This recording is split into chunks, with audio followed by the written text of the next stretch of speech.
pastor presbiteriano e missionário ligado à Agência Presbiteriana de Missões Transculturais, APMT, e ao WEC Internacional.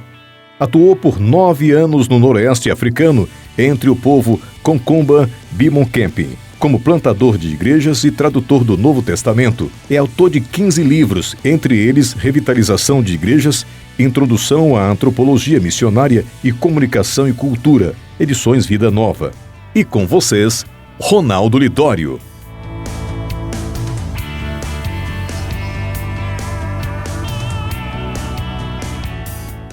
Eu louvo ao Senhor já pelo tempo e as conversas hoje à tarde, um pouco do início da noite, vendo como o Senhor tem olhado para cada um de nós, segundo a nossa necessidade, em nosso próprio contexto. Certamente nós viemos aqui para esse encontro com perguntas no coração, talvez algumas crises na alma, talvez situações deixadas em nossa casa, igreja, ministério, que precisam de uma intervenção de Deus. E nós estamos aqui porque nós precisamos do Senhor Jesus. E talvez no meio de tantas certezas em nossa vida, essa seja uma principal, a nossa dependência de Deus. Nós dependemos de Deus para crer, dependemos de Deus para ler a palavra, dependemos de Deus para seguir a palavra que nós lemos, nós dependemos de Deus. Eu gostaria que você pudesse abrir a sua Bíblia comigo, no Evangelho segundo Mateus, capítulo 24, Evangelho segundo Mateus, capítulo 24. Nós pensaremos nessa noite a respeito da missão, na convicção bíblica de que a missão será cumprida. E quando falamos sobre missão, pensamos sobre o chamado para que a igreja em missão faça a vontade de Deus. E o chamado de Deus para a missão é sempre um chamado pessoal, um chamado intransferível e também um chamado comunitário. Ele é um chamado pessoal, pois Deus chama pessoas e não coisas.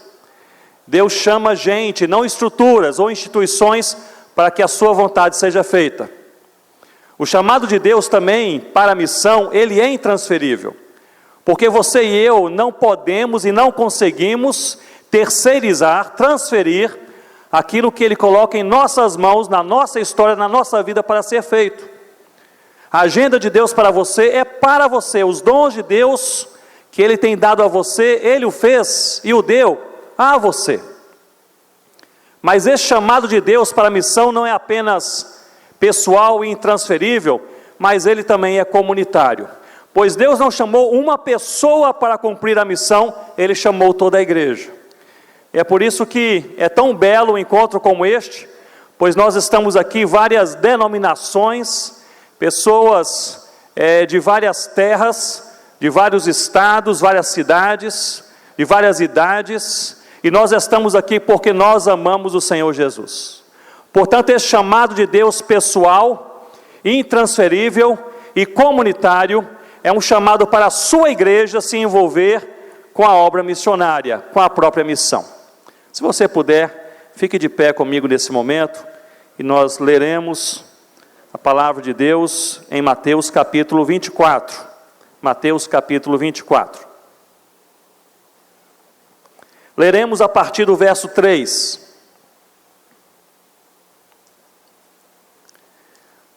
No Monte das Oliveiras, achava-se Jesus assentado, quando se aproximaram dele os discípulos.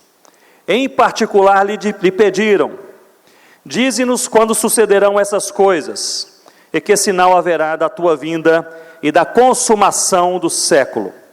E ele lhes respondeu: vede que ninguém vos engane, porque virão muitos em meu nome dizendo: eu sou o Cristo, e enganarão a muitos. E certamente ouvireis falar de guerras e rumores de guerras. Vede, não vos assusteis, porque é necessário assim acontecer, mas ainda não é o fim. Versículo 7, todos juntos? Porquanto se levantará nação contra nação, reino contra reino, e haverá fomes e terremotos em vários lugares. Porém, tudo isso é o princípio das dores. Então sereis atribulados e vos matarão, sereis odiados de todas as nações por causa do meu nome. Nesse tempo, Muitos hão de se escandalizar, trair e odiar uns aos outros. Levantar-se-ão muitos falsos profetas e enganarão a muitos. E por se multiplicar a iniquidade, o amor se esfriará de quase todos. Versos 13 e 14, todos juntos? Aquele, porém, que perseverar até o fim, esse será salvo. E será pregado este evangelho do reino por todo o mundo, para testemunho a todas as nações, então virá o fim. Senhor Deus, nós lemos a Tua palavra, é palavra do Senhor. Nós cremos no Senhor e cremos na palavra do Senhor. E dependemos do Senhor e esperamos no Senhor. Ó Pai, o Senhor que olha para nós, Teu Santo Espírito que habita em cada um de nós, sonda, percebe, sabe, de maneira integral, toda a nossa necessidade nesta noite. Não apenas nossa individualmente, mas de nossas famílias. Não apenas de nossas famílias, mas das igrejas que aqui representamos. Nós oramos por um visitar do Senhor ao nosso coração, por um quebrantamento sincero de alma, por um direcionamento espiritual para as nossas vidas e para os nossos passos. Em nome do Senhor Jesus. Amém, ó Deus. Você pode se assentar com a sua Bíblia aberta comigo nesse texto. Uma das mais impactantes afirmações bíblicas foi feita justamente pelo Senhor Jesus nesse texto. Mateus capítulo 24, no versículo 14. Jesus, no versículo 14, ele afirma que o evangelho será pregado em todo o mundo. Em outras palavras, Jesus está afirmando que a missão será cumprida. A missão será cumprida. Não se trata aqui de uma possibilidade, não se trata de uma especulação, não se trata de um plano ou de uma reflexão, mas sim de um posicionamento e uma certeza. Jesus está explicitando: a igreja, somos nós, a igreja do Senhor Jesus cumprirá a missão. Ou seja, apesar da força do diabo, da força da carne e da força do mundo, a missão será cumprida, o evangelho será pregado em toda a terra. É um manifesto do Senhor Jesus. Neste momento e nesta noite eu gostaria, porém, de pensar com os irmãos e as irmãs a respeito do cenário no qual essa igreja cumprirá a sua missão. E observem comigo o capítulo 24, o versículo 14, que nós lemos e eu releio. Diz assim: e este evangelho do reino será pregado em todo o mundo, em testemunho a todas as nações, e o que, irmãos? E então virá o fim. Caminhemos um pouco pelo contexto. Em Mateus capítulo 24, encontramos o sermão profético do Senhor Jesus. Ele tem início com essas palavras a respeito do fim. Jesus está perante o templo e ele afirma no versículo 2 que não ficará pedra sobre pedra. É o seu sermão profético. Daí surge, portanto, a pergunta na mente e no coração dos discípulos do Senhor Jesus. E essa pergunta, ela se encontra justamente no versículo 3. E a pergunta é esta: dize-nos quando sucederão essas coisas e que sinal haverá da tua vinda e da consumação do século. Eles perguntavam, portanto, ao Senhor Jesus sobre os sinais do fim, os sinais da sua vinda. E Jesus, do versículo 3 em diante, ele começa agora a expor para os seus discípulos sobre os sinais do fim. E ele o faz dividindo os sinais em 3 categorias, em 3 grupos. Primeiramente, do versículo 6 ao versículo 7, Jesus fala sobre sinais que chamaremos aqui de sinais cosmológicos.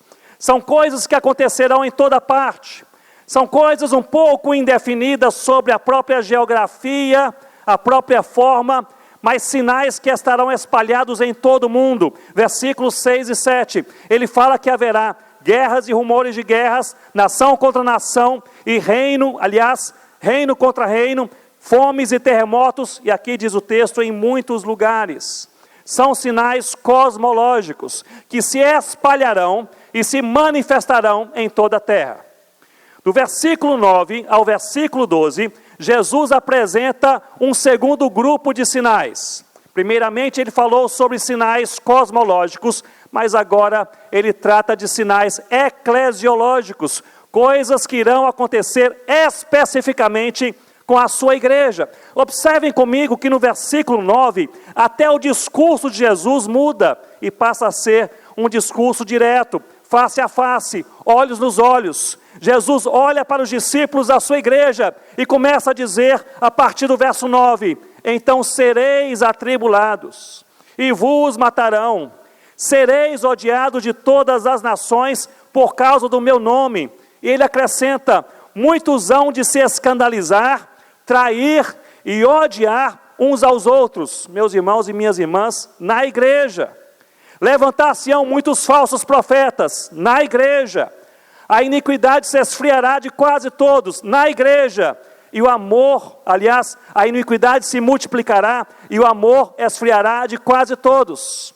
São sinais que acontecerão no seio, no meio da igreja do Senhor Jesus. Ele, portanto, apresenta sinais cosmológicos, sinais eclesiológicos, e por fim, no verso 14, ele apresenta um sinal, que nós podemos chamar de sinal missiológico, que é justamente o versículo que nós lemos, dizendo que o evangelho do reino será pregado em todo o mundo, em testemunho a todas as nações, e há aqui uma pausa, e ele afirma de maneira conclusiva, e então virá o fim. Se nós olharmos para o versículo 14 apenas, podemos perceber que há 5 afirmações nesse versículo. Primeiramente, a missão será cumprida, pois Jesus diz, e será pregado em todo o mundo o evangelho. Em segundo lugar, a missão é o evangelho, pois aquilo que será pregado não é a igreja, não são os apóstolos, não são os missionários, o que será pregado segundo a vontade de Deus é o evangelho de Deus. Em terceiro lugar, o evangelho deve ser proclamado e vivido, pois Jesus fala sobre essa proclamação verbal, mas diz em testemunho a todas as nações. E a ideia aqui é uma igreja que fala e vive, uma igreja que tem teologia, mas também tem piedade, uma igreja que prega com as palavras, mas uma igreja que demonstra com a sua vida diária o seu testemunho. Em quarto lugar, o evangelho deve alcançar todas as nações, povos, tribos, línguas e nações da terra. E em quinto lugar, Jesus voltará. Este é o fim, Jesus voltará. Mas nesta noite, eu não gostaria de pensar a respeito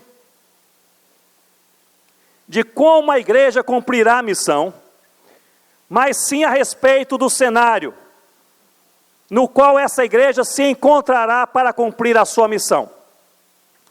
Eu creio que olhando o capítulo 24, do verso 3 ao verso 14, nós encontramos 3 cenários, ou um cenário dividido em 3 partes, sobre o qual eu gostaria de pensar com os irmãos nesse momento.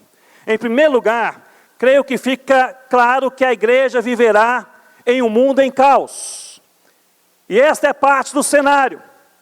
Esta afirmação, ela é parte desse cenário maior. A igreja viverá em um mundo em caos, pois a figura pintada por Jesus, nesse capítulo, não é uma figura bonita. Apresenta um mundo em caos, por um lado, e a igreja fragilizada por outro. Observe que a primeira coisa que Jesus faz para trazer à tona essa verdade, esse posicionamento de que a igreja cumprirá a sua missão, é pintar um cenário que é um cenário escuro, um mundo em crise e uma igreja quebrada. Mas é nesse contexto que a igreja cumprirá a sua missão. Eu creio, meus irmãos, que a mensagem é clara. A igreja cumprirá a sua missão não pela força humana, mas pela graça de Deus. A igreja cumprirá a sua missão não pela estratégia bem elaborada, mas pela manifestação de Deus na terra. A igreja cumprirá a sua missão não pela capacidade dos seus líderes, mas pela capacidade do Cordeiro de Deus que tira o pecado do mundo. Ou seja, nesse cenário de um mundo em crise e uma igreja fragilizada, a igreja cumpre a sua missão, pois ela depende de Deus. Mas é nesse mundo em caos que a missão ela será cumprida. E observando o mundo hoje, eu creio que há diversos elementos que apontam para uma realidade contundente no cumprimento da missão, na pregação do Evangelho do Senhor Jesus. Permitam-me destacar 3 padrões de pensamento que se apresentam como barreiras para que a igreja cumpra hoje a sua missão. A primeira barreira, eu creio, que é a maneira como a sociedade passou a enxergar a Bíblia. Eu sou filho de pastor presbiteriano, eu me lembro de acompanhar meu pai, ainda quando criança, e ele evangelizando em alguns lares católicos ou sem religião, e ali ele entrava naquela casa, perguntava se havia uma Bíblia ali entre eles, geralmente havia uma Bíblia, quando não havia, ele tomava a sua própria Bíblia e começava a ler alguns versículos da palavra de Deus, e eu me lembro bem, o olhar das pessoas, que não eram muitas delas religiosas, mas elas percebiam a Bíblia como livro, talvez não um livro sagrado, talvez não a revelação de Deus, mas pelo menos um livro especial, um livro com algum tipo de autoridade espiritual. Meus irmãos, minhas irmãs, isso mudou de maneira radical no Brasil de hoje. A maneira como as pessoas compreendem a Bíblia, elas veem a Bíblia não como um livro especial, muito menos como revelação de Deus, mas como um mito cristão, e talvez um mito mais ingênuo. E esta é uma maneira, ou esta é uma barreira que se apresenta no Brasil de hoje, pós-moderno, pluralista, um Brasil narcisista, centrado no homem, no seu padrão de pensamento, nas suas atitudes, nos seus próprios compromissos, é uma barreira para a evangelização, a maneira como a sociedade passou a enxergar a Bíblia, a palavra de Deus. É por isso que há 30 anos atrás, nós pregávamos a palavra de Deus de maneira puramente narrativa, e as pessoas eram atraídas pela narrativa, pela história. Hoje não é mais assim. É necessário, portanto, nós resgatarmos uma pregação bíblica que seja, ao mesmo tempo, narrativa, mas também apologética. Não apenas narrando o que diz a palavra de Deus, sim, contando as histórias bíblicas, mas confrontando os valores cristãos com os valores não cristãos. Essa necessidade, especialmente entre os mais jovens, de nós pregarmos o Evangelho de maneira a apresentarmos a narrativa bíblica, mas também apologeticamente contrastarmos esses valores. Portanto, a maneira como a sociedade passou a enxergar a Bíblia, esta é uma barreira grande e que cresce a cada dia para a evangelização. Há alguns antropólogos que nem são cristãos e que analisam o Brasil e já percebem em algumas universidades brasileiras, algumas delas das universidades federais no Brasil, como um ambiente pós-cristão em nosso país. Pós-cristão. Em segundo lugar, eu creio que uma outra barreira para a evangelização é a maneira como a sociedade passou a enxergar o pecado. Notem que antes da influência pluralista, a sociedade concebia 3 expressões de erro humano, de pecado, no nosso linguajar mais bíblico e teológico. Ou seja, o erro moral, o erro espiritual e o erro cultural. Hoje não é mais assim. A sociedade em geral, ela concebe a ideia do erro moral, como roubar, como matar, como a violência, mas não do erro espiritual, pois se não há um Deus absoluto, não há contra quem errar. E muito menos do erro cultural, pois toda escolha humana deve ser tolerada. Portanto, a igreja do Senhor Jesus precisa resgatar a pregação sobre o pecado como um erro, não apenas moral, mas sobretudo espiritual e também cultural. Essa é uma outra grande barreira para a evangelização. E a terceira, eu diria, é a maneira como a sociedade passou a enxergar Cristo.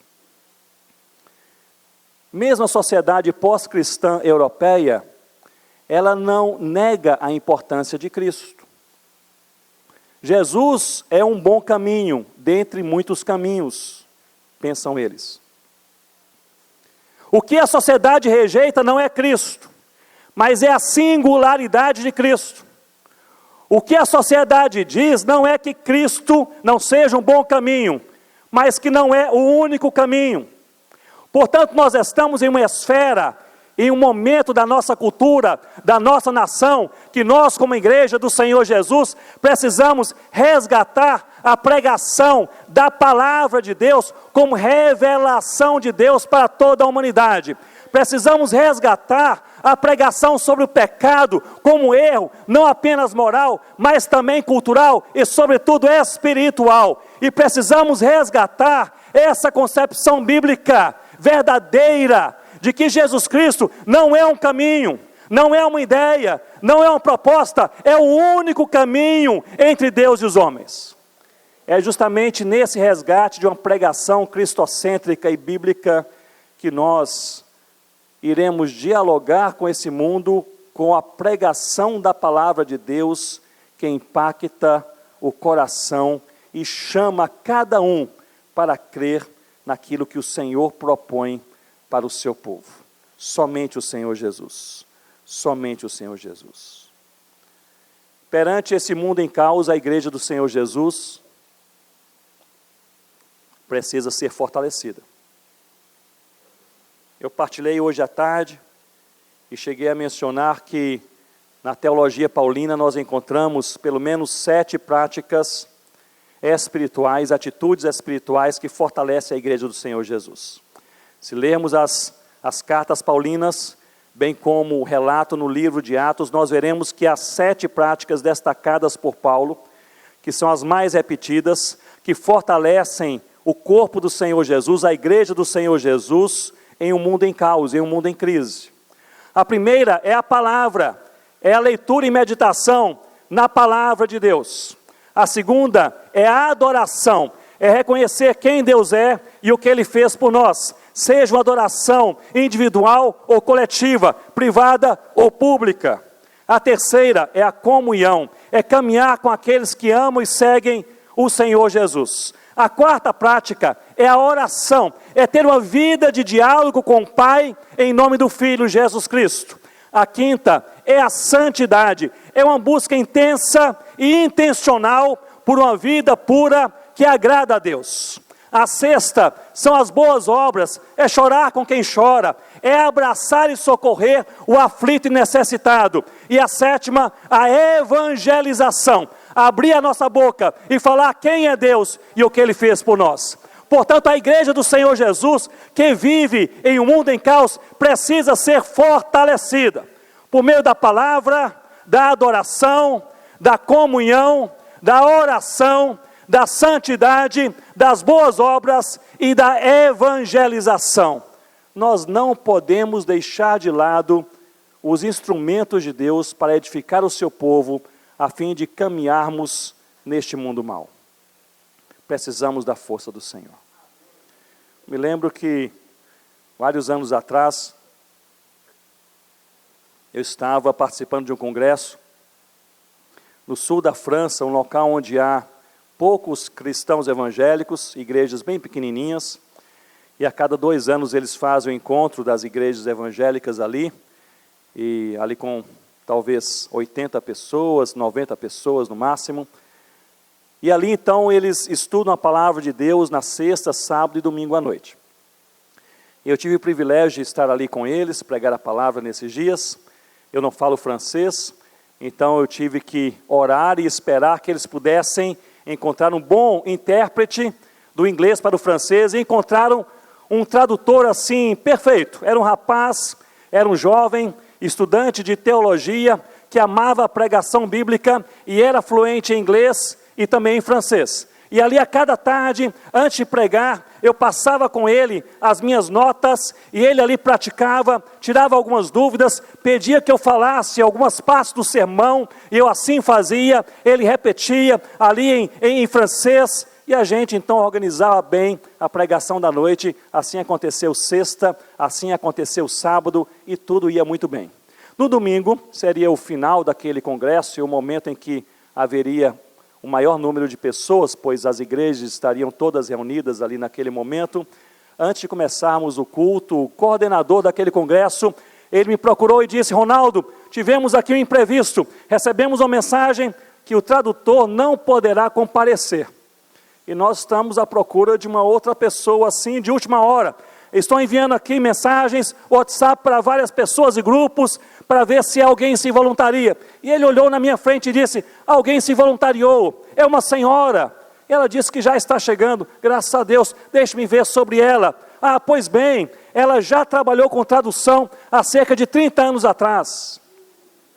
Eu olhei e ele disse: a senhora está chegando. E ela entrava no templo, uma senhora mais idosa, com a sua bengala, vagarosamente. Eu fui em sua direção, eu a cumprimentei, falei com ela, ela falou comigo, mas eu não conseguia ouvir o que ela falava. A sua voz era bem fraca, frágil, ela apenas sussurrava. E eu falei mais uma vez, ela respondeu, e eu não conseguia ouvir o que ela falava. Eu a coloquei sentada em um banco à esquerda, sentei-me ao seu lado e disse: a senhora quer saber em que tema eu vou pregar hoje à noite? Ela olhou para mim e disse: meu jovem, não se preocupe, vai dar certo. Aí eu comecei a me preocupar. Eu falei: mas eu tenho aqui algumas anotações. A senhora não quer apenas passar os olhos nas anotações, saber quais são os pontos principais? Ela olhou para mim novamente, sorriu e repetiu: meu jovem, não se preocupe, vai dar certo. E eu comecei a orar. Meus irmãos, eu fiquei realmente preocupado, seriamente preocupado. E chegou o momento do sermão, eu subi ao púlpito, eu colaborei, ajudei para que ela também subisse. Ela encostou a sua bengala ali, naquele púlpito, eu ajeitei o seu microfone, comecei a falar. Meus irmãos, aquela mulher se agigantou naquele púlpito. Jamais vi uma pessoa traduzindo tão bem como aquela mulher naquela noite. E ela traduzia tão bem, no mesmo ritmo, no mesmo tom, do mesmo jeito. E até no final do sermão, quando a gente se anima e vai falando mais rapidamente, eu terminava uma frase e ela terminava a frase comigo. Um negócio assim espetacular. Depois que terminou a pregação, ela ali cansada, sentou-se, eu me sentei ao seu lado e disse: muito obrigado, graças a Deus, mas que tradução perfeita. Ela olhou para mim, sorriu e ela disse: meu jovem, Deus sempre nos fortalece quando fazemos a sua vontade. Eu guardei isso em meu coração. Deus sempre nos fortalece quando fazemos a sua vontade. Mesmo em uma situação caótica, mesmo em uma situação de prejuízo, mesmo numa sociedade desconfortável, mesmo com a crise alojada em sua família, ou em sua igreja, ou em seu trabalho, ou em sua universidade, ou no seu coração, Deus nos fortalece quando nós fazemos a sua vontade. Portanto, a pergunta que você e eu precisamos responder hoje à noite, não é se nós temos força, não é se temos capacidade, não é se temos habilidade, mas se estamos na vontade do Senhor. Olhe bem para mim nesse momento. Está você na vontade do Senhor? É esta a pergunta que você precisa responder, pois a força Ele dá à medida que fazemos a sua vontade, em nome do Senhor Jesus. Uma outra realidade sobre essa igreja, sobre o cenário dessa igreja, ou o cenário onde essa igreja cumprirá a sua missão. A primeira parte desse cenário é que a igreja viverá em um mundo em caos. A segunda parte é que a igreja será perseguida. Isso é claríssimo nesse texto, especialmente naquele segundo bojo de sinais que nós chamamos de eclesiológico. Vocês serão perseguidos, vocês serão odiados por causa do meu nome, vos matarão. É interessante notarmos que em Mateus capítulo 24, nós lemos essa afirmação: nós seremos perseguidos. Mas em Mateus capítulo 28, na grande comissão, o Senhor diz: e eis que estarei convosco todos os dias, até a consumação do século. Nós seremos perseguidos, mas nós jamais estaremos sozinhos. A igreja será perseguida, mas a igreja jamais caminhará sem a presença do seu Senhor. Você não sabe o que vai acontecer com você amanhã, semana que vem, até o final do ano, eu também não sei, mas uma coisa você e eu sabemos: nós não estaremos sozinhos. Graças a Deus por isso. Onde você estiver, e eu também, em dias de bonança ou caos, em momentos de lágrima ou alegria, talvez de vitória ou de profundo fracasso, com amigos ao redor abraçando, ou sendo ignorado por todos, nós jamais estaremos sozinhos um só dia em nossas vidas.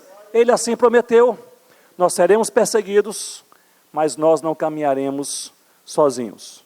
E eu creio que esse chamado de Deus para a igreja cumprir a sua missão é um chamado para a dependência do Senhor Jesus. Porque note, me acompanhe nesse pensamento, sem Deus nada acontece.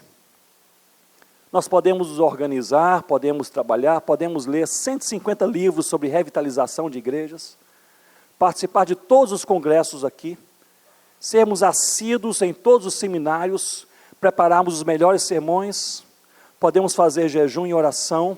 Meu irmão e minha irmã, sem Deus nada acontece. Nós podemos convidar um pregador, podemos organizar um cenário, podemos preparar um ambiente, sem Deus nada acontece. Por isso, o chamado para a missão é um chamado para a dependência de Deus, para essa consciência de que sem Deus nada. E um dos resultados dessa consciência da soberania de Deus, da necessidade de nós dependermos de Deus para vivermos segundo a vontade de Deus, uma das consequências, dos resultados mais diretos desta fé, dessa crença, é a paz. Porque se eu creio que sem Deus nada acontece, eu posso ir para a minha cama hoje à noite, colocar a cabeça sobre o travesseiro e conversar com a minha alma, como conversava Davi, dizendo: descansa a minha alma no Senhor, porque Deus cuida de mim. Sem Deus nada acontece. Mas se sem Deus nada acontece, por outro lado, com Deus qualquer coisa pode acontecer. Você crê assim? Qualquer coisa pode acontecer. Não há coração tão duro que Deus não possa quebrar. Não há casamento tão destruído que Deus não possa restaurar. Não há filho tão distante que Deus não possa resgatar. Não há igreja tão morta que Deus não possa reavivar.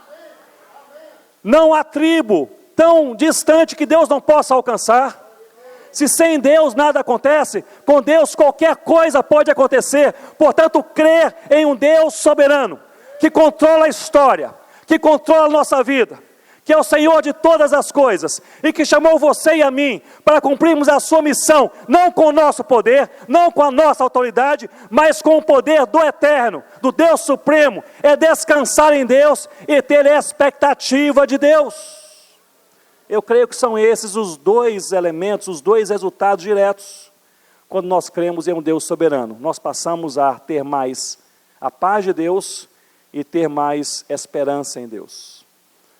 Eu gosto muito de imagens, e a imagem que vem à minha mente é daquele cristão com o coração cheio de paz e cheio de expectativa, esperança. Ele vai para a sua cama à noite, e mesmo vivendo no meio de tantos desafios, ele começa a conversar com seu coração, dizendo: descansa minha alma no Senhor, é Deus quem controla todas as coisas, é Deus quem cuida da minha casa, é Deus quem fez a promessa e cumprirá, é Deus que está presente comigo todos os dias, Ele é o meu Senhor, Ele é o meu Salvador, Ele está comigo. E o coração começa a se apaziguar, e o sono começa a chegar de maneira mais gostosa, e aquela sonolência começa a tomar conta da nossa mente, e o último pensamento que passa pela mente do cristão é este: se Deus se agradar, amanhã alguma coisa boa e nova pode acontecer. Esse cristão que crê em um Deus soberano, ele tem paz e ele também tem esperança. A esperança em Deus. Me lembro que, algum tempo atrás, estava trabalhando, colaborando com um grupo de irmãos do Oriente Médio, em uma região onde há bastante perseguição à fé cristã, e tivemos um último culto, e ali naquele último culto, um momento em que nós passamos a orar pelas famílias daqueles que haviam sido ou estavam sendo perseguidos, e houve bastante comoção naquele fim de culto. Terminamos ali com um momento de louvor a Deus, mas as pessoas chorando, lembrando dos seus pais, dos seus irmãos, dos seus cônjuges, dos seus filhos que estavam ainda em prisão ou sendo perseguidos. E um senhor, mais ou menos 65 anos de idade, veio em minha direção. Ele havia sido expulso do seu país, no Oriente Médio, devido à sua fé cristã. Ele me abraçou, molhou a minha camisa com as suas lágrimas, apertou-me ali durante 4 ou 5 minutos, e ele apenas sussurrava no meu ouvido algumas frases. Primeiramente ele disse: eu perdi tudo por causa da minha fé. Eu perdi o meu trabalho, eu tinha dinheiro, perdi o meu negócio, eu perdi a minha família, fui expulso de casa. Por causa da minha fé no Senhor Jesus, perdi a minha família, eu perdi o meu prestígio, eu era uma pessoa reconhecida na sociedade, mas hoje sou uma pessoa rejeitada, eu perdi até mesmo o meu país, pois fui expulso do país, e hoje vivo como refugiado em outro país. E ao final, entre soluços, ele disse: mas eu ganhei o Senhor Jesus. O que ele estava falando, em outras palavras, é isto que nós precisamos a cada dia viver no profundo da nossa alma. Podemos ser perseguidos e podemos perder muitas coisas, mas o Senhor Jesus estará conosco todos os dias. Você pode falar comigo? Todos os dias. Todos os dias. Isso dá plena paz em nossos corações. Louvado seja o nome do Senhor Jesus. Primeira parte do cenário: a igreja viverá em um mundo em caos. A segunda parte do cenário pintado pelo Senhor Jesus: a igreja será perseguida. E a terceira parte do cenário: a igreja será fortalecida. Louvado seja o nome do Senhor Jesus. O mundo estará em caos, a igreja será perseguida, mas essa igreja, em meio ao caos e em meio à perseguição, essa igreja será fortalecida pelo nosso Deus. Em Atos capítulo 1, no versículo 8, encontramos o Senhor Jesus afirmando que a sua igreja seria testemunha dele, tanto em Jerusalém, como em toda a Judeia e Samaria, e até os confins da terra. Mas ele não nos deu apenas uma missão, mas também a força para cumprirmos esta missão. No início do versículo 8, ele diz: recebereis poder ao descer sobre vós o Espírito Santo, e então sereis minhas testemunhas. Jesus não nos lançou no mundo de maneira a ficarmos órfãos. Ele nos empoderou, ele nos fortaleceu. O Espírito Santo habita a sua igreja na terra. Nós não estamos aqui, não somos um grupo de coitadinhos, sem ter para onde ir. O eterno Deus nos chamou, o eterno Deus nos empoderou, o Espírito Santo de Deus habita em nós. Nós temos a fé e a convicção na palavra de Deus que nos alimenta, e é na força do Senhor que a missão será cumprida. Mas este é um chamado para, uma vez mais, a dependência de Deus. Não é na sua força, não é na minha força, mas é na força do Senhor, na força do Senhor. Nós encontramos no livro de Atos 4 impulsos que fizeram com que o Evangelho se espalhasse por todo o mundo conhecido da época. O primeiro impulso encontramos justamente em Atos capítulo 2, podemos chamar de impulso da espiritualidade. O Espírito Santo cai sobre a igreja, e essa igreja revestida de poder e de autoridade, a primeira ação da igreja empoderada foi ir para as ruas e pregar. Lemos em Atos capítulo 2, as maravilhas de Deus. 3.000 pessoas se convertem naquele dia, e muitas igrejas, a partir da volta dessas pessoas para suas terras, muitas igrejas nascem. Segundo Michael Green, possivelmente a igreja em Roma nasceu a partir de pessoas que se converteram ali e voltaram para Roma, e assim por diante. O segundo impulso é o impulso do sofrimento. Atos capítulo 8. Em Atos capítulo 8, a igreja é perseguida, a igreja é enclausurada, a igreja é encarcerada. Essa igreja agora, ela é perseguida pelo próprio Saulo e por tantas outras pessoas. E essa igreja, em meio ao sofrimento, ela vai, segundo lemos em Atos capítulo 8, por toda parte pregando a palavra de Deus. E multidões em Samaria vêm para o Senhor Jesus. São os impulsos de Deus no mundo em caos. O impulso da espiritualidade e o impulso do sofrimento. Atos capítulo 2, Atos capítulo 8. Em Atos capítulo 13, encontramos um outro impulso, que podemos chamar do impulso do envio missionário. E agora, aquela igreja em Antioquia ouve a voz do Espírito Santo de Deus. Nós não sabemos, o texto não nos diz como a igreja ouviu, mas o texto em Atos capítulo 13, versículos 1 a 3, nos diz como a igreja estava quando ouviu a voz do Espírito. A igreja estava em oração e jejum. E ouve a voz do Espírito Santo de Deus: enviai-me, separai-me a Paulo e Barnabé para a obra que os tenho chamado. Portanto, impondo sobre eles as mãos, os despediram, foram enviados. E ali aquele mundo gentílico começa a receber cada vez mais a palavra de Deus. E o quarto impulso missionário, a partir de Atos capítulo 15, a multiplicação das igrejas locais. Agora as igrejas não apenas são plantadas, mas elas se multiplicam. Mas observe comigo, que em todos esses impulsos, o impulso da espiritualidade, o impulso do sofrimento, o impulso do envio missionário e o impulso da multiplicação de igrejas, todos esses impulsos, eles foram um resultado direto de Deus. De Deus. Foi Deus agindo na história, foi Deus falando com o seu povo, foi Deus chamando os incrédulos, foi Deus transformando os corações, foi Deus consolando aqueles que estavam em choro, foi Deus animando os apóstolos em sua caminhada, foi Deus. Portanto, a igreja do Senhor Jesus, ela é fortalecida por Deus em todo impulso missionário para fazer a vontade de Deus. Na verdade, nós recebemos a autoridade do Senhor, somos pessoas empoderadas por Deus para fazer apenas uma coisa na terra, a vontade do Pai. Tanto você como eu. Portanto, a pergunta que você e eu, se somos cristãos redimidos, a pergunta a ser feita não é se nós temos o poder de Deus. A pergunta a ser feita é qual é a vontade do Pai. Qual é a vontade do Pai? Olhe bem para mim nesse momento e pense comigo. A primeira e mais difícil missão da igreja não é pregar o Evangelho. Pregar o Evangelho às vezes é difícil, mas não é a parte mais difícil da missão. A missão mais difícil da igreja também não é ajudar o necessitado.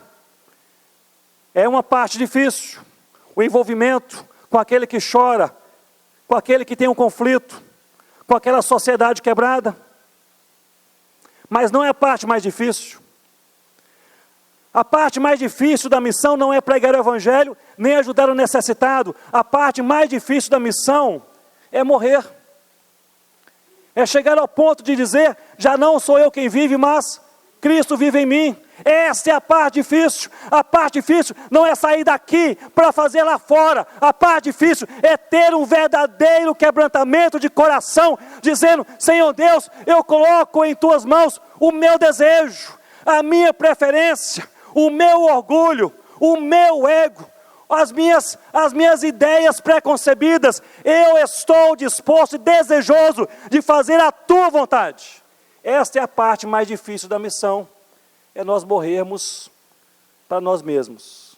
A parte mais difícil não é fazer, a parte mais difícil é morrer. No final do dia, meu irmão e minha irmã, o maior desafio da igreja não é andar na contramão do mundo. O maior desafio da igreja e do pastor e do missionário e do líder é andar na contramão do próprio coração. Vivemos em um país, louvado seja Deus, em que a igreja cresce.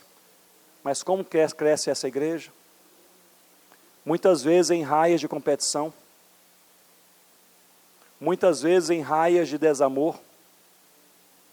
Muitas vezes em raias de incredulidade. Eu estou verdadeiramente convencido, e já estou convencido há algum tempo sobre isso, que nós precisamos falar mais sobre Cristo e menos sobre nós. Precisamos falar mais sobre a cruz de Cristo e menos sobre a estratégia da nossa igreja. Precisamos falar mais sobre o Senhor dos senhores e menos sobre os nossos heróis. Eu estou convencido que um dos problemas da igreja na América Latina e no Brasil em particular é que nós estamos encantados demais conosco. Nós precisamos nos reencantar com o Senhor Jesus. Precisamos levantar menos a nossa bandeira, a nossa logomarca. Precisamos levantar menos a nossa própria bandeira e levantar mais alto a bandeira do Cordeiro de Deus que tira o pecado do mundo, é o Senhor Jesus. Eu creio que um verdadeiro avivamento é o momento em que a igreja, ela se reencanta com o Senhor Jesus de uma maneira tão profunda, de uma maneira tão concreta, com a gratidão tão ampla em seu coração, que pouco mais importa é o Senhor Jesus, não é a minha logomarca, não é o meu nome, não é a minha denominação, não é o meu currículo, não é aquele título, não é aquela jogada, aquela pegada que eu quero promover, mas é o Senhor Jesus. Uma igreja reavivada, uma igreja revitalizada, uma igreja transformada, quebrantada pelo Senhor, é uma igreja que levanta menos a sua bandeira e levanta mais alta a bandeira de Cristo. E talvez seja este o nosso maior desafio, sejamos sinceros. Porque esse é o desafio no nosso coração. Que Deus abençoe a você e a mim para andarmos na contramão, não apenas do mundo, mas na contramão do nosso próprio coração também. Pois há muito a ser feito. Mais de 7.000 povos no mundo, onde há menos de 2% de cristãos evangélicos. 7.000 povos. 3.100 povos no mundo, considerados não engajados, ou seja, onde não há a presença de um missionário, nenhum cristão, de nenhuma denominação. Mais de 1.600 línguas, em que não há um versículo traduzido da palavra de Deus, nem João 3,16. Em um recorte brasileiro, 99 tribos indígenas, onde não há a presença de um missionário em nosso país na atualidade. 10.000 comunidades ribeirinhas, 6.000 comunidades sertanejas, 2.000 comunidades quilombolas, onde não há a presença de uma igreja do Senhor Jesus, de qualquer denominação. 700.000 ciganos da etnia Calon em nosso país, que pouco ou nada ouviram do Evangelho de Cristo em sua cultura e em sua língua. O que dizer dos imigrantes, que estão conosco há meses, há anos, alguns deles há décadas, que vêm de países fechados para o Evangelho, onde você e eu não conseguiríamos enviar um missionário para esses países, mas eles estão entre nós, os imigrantes, são nossos vizinhos, estão em nossas cidades, e nós passamos entre eles, como se eles fossem invisíveis. E o que dizer dos surdos? Mais de 9 milhões de surdos em nosso país, e em alguns estados brasileiros, menos de 2% se declara crente no Senhor Jesus. E pensando nas cidades, pequenas e grandes cidades, esses dois extremos menos evangelizados, extremos socioeconômicos, os mais pobres dos pobres e os mais ricos dos ricos, os pobres dos pobres que estão embaixo dos viadutos, à margem das cidades e à margem daquelas rodovias, que são os invisíveis, os marginalizados. Há até mesmo 3 vezes menos crentes no Senhor Jesus entre esses mais pobres dos pobres do que no meio socioeconômico da sociedade brasileira. Curiosamente, o mesmo acontece entre os mais ricos dos ricos, aqueles que estão nos seus condomínios de luxo fechados, aqueles que andam, mas não têm um contato direto com outras pessoas, até mesmo 3 vezes menos cristãos evangélicos entre eles do que no meio socioeconômico. Em nosso país, os indígenas, os ribeirinhos, os sertanejos, os quilombolas, os imigrantes, os surdos, os mais ricos dos ricos, os mais pobres dos pobres, há ainda muito a ser feito. Do outro lado da nossa rua, e do outro lado do mundo. Que Deus nos ajude a cumprir a missão em nome do Senhor Jesus. Eu gostaria de encerrar trazendo à sua mente a história de uma mulher de Deus, e onde eu tenho oportunidade, eu tenho falado sobre ela. Rossana e eu ficamos impressionados com seu testemunho. A doutora Helen Roseveare, ela faleceu em dezembro de 2016. Doutora Helen foi uma missionária inglesa, membro da WEC International, Missão Amém no Brasil. Aos 28 anos de idade, médica, aliás, uma mulher brilhante, não apenas formada em medicina, mas tinha um doutorado em medicina pela Universidade de Cambridge. Doutora Helen também possuía uma formação em enfermagem e como paramédica, uma mulher aí à frente do seu tempo. Aos 28 anos de idade, ela procurou a WEC International na Inglaterra e disse: eu quero servir ao Senhor como missionária em um país com grande necessidade, também na área de saúde. E a WEC disse: bem, o Congo, no interior da África, passa por uma guerra civil, os hospitais estão destruídos, as pessoas estão morrendo, mas a situação é perigosa, especialmente para uma jovem missionária solteira. E ela disse: é para lá que o Senhor há de me enviar. Orou com a sua igreja. A igreja confirmou o seu envio, orou por ela. Ela foi para o Congo, não apenas para o Congo, mas ela foi para o Nebo-Congo, ou seja, no interior daquele país. E ali a primeira coisa que a doutora Helen fez foi organizar uma escola para a formação de enfermeiras cristãs africanas. E ali ela formou 200 enfermeiras cristãs africanas e espalhou por todo aquele país. Foi uma revolução, uma coisa de Deus. Ela trabalhou anos e anos evangelizando, plantando igrejas. Ela tinha um sonho, construir um hospital naquele lugar sem hospitais. Ela orou ao Senhor, ela havia feito um trato com Deus, jamais pediria dinheiro publicamente. Orou ao Senhor: se for a tua vontade, envia o recurso. A sua igreja na Inglaterra, sem nada saber, orando a Deus, disse: vamos levantar uma oferta e vamos enviar. E aquela oferta generosa chegou nas mãos da doutora Helen, e ela construiu um hospital com capacidade para 100 leitos. E ali trabalhou durante anos, mas era uma época muito difícil. Os cristãos e missionários eram sequestrados, alguns assassinados. E a doutora Helen, ela foi sequestrada e levada para um cativeiro onde permaneceu um longo período. E ali ela manteve um diário. Eu queria apenas ler 2 entradas nesse diário. Certo dia, em cativeiro, a doutora Helen escreveu: eles me puxavam pelos pés, batiam em minha cabeça, chutavam-me na boca, quebraram os meus dentes, me humilharam, insultaram, agrediram dia a dia.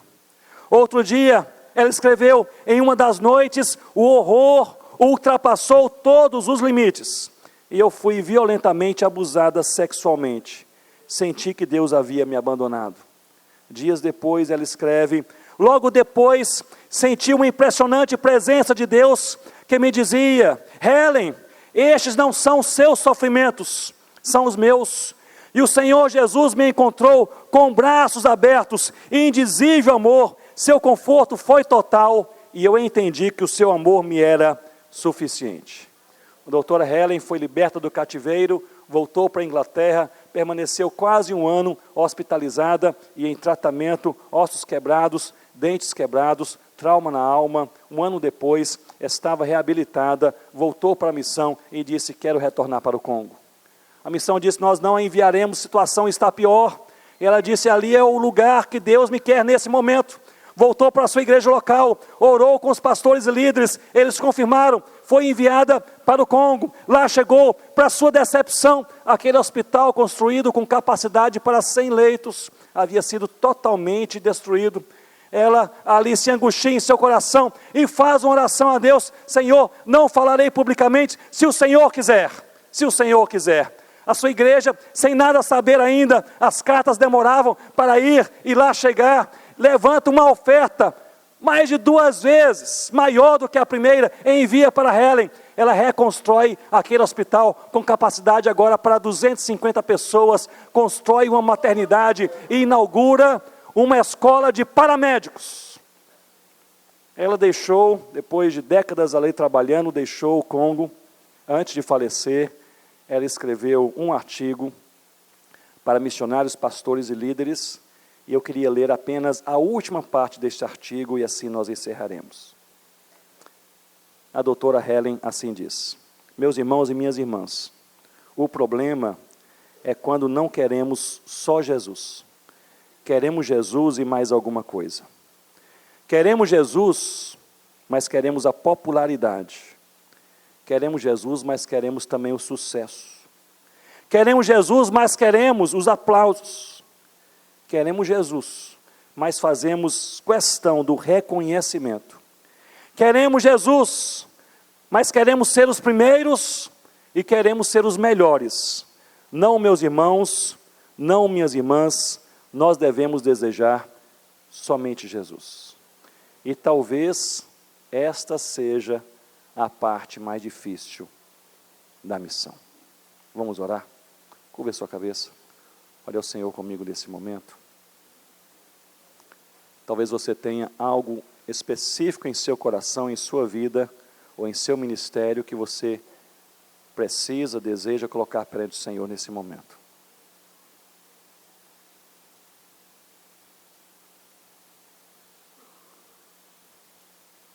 Falamos sobre e ouvimos por irmãos e irmãs tão preciosos sobre revitalização de igrejas, mas revitalização essa que começa a partir de cada um de nós, a partir de um quebrantamento sincero de alma, uma oração sincera, uma oração sincera. Vamos orar ao Senhor. Fique de pé comigo se você puder.